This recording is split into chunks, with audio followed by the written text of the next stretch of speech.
Եթե հայտնվել եք Փարիզում եւ չեք ալարում 2 ժամ համարյա մոտարապես քշել դեպի Նորմանդիա,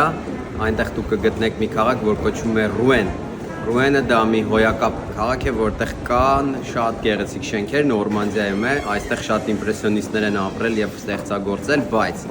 հենց հիմա ես գտնում եմ Ռուենի կենտրոնում եւ իմ հետևում մի ժամացույց է, Grand Horloge, եթե ֆրանսերեն ճիշտ եմ ասում, ինքը 14-րդ դարի ժամացույց է եւ ինչով է շատ հետաքրքիր, մի քանի փաստ ասեմ, նախ ինքը աստղագիտական ժամացույց է, այսինքն լուսնի փուլերն է ցույց տալիս, տարբեր մոլորակներ եւ ինժեներական այնպիսի ձևով է կառուցված, որ դու կարող ես տեսնել, որ մինչեւ հիմա 700 տարի աշխատում է այս ժամացույցը։ Վիկտոր Հյուգոն է գրել Նոտրդամում այս ժամացույցի մասին, բազմաթիվ ֆիլմեր, տուրիստներ, բայց ինքը երբ որ այստեղ ես գտնվում Նորմանդիայում, հասկանում ես ինչ գեղեցիկ քաղաք է եւ նաեւ ափսոս է չգալ եւ միայն Փարիզում ժամանակ անցկացնելը լավ չի, կարող եք նաեւ այցելել հետաքրքիր քաղաքներ, ինչպիսիք են Ռուենը։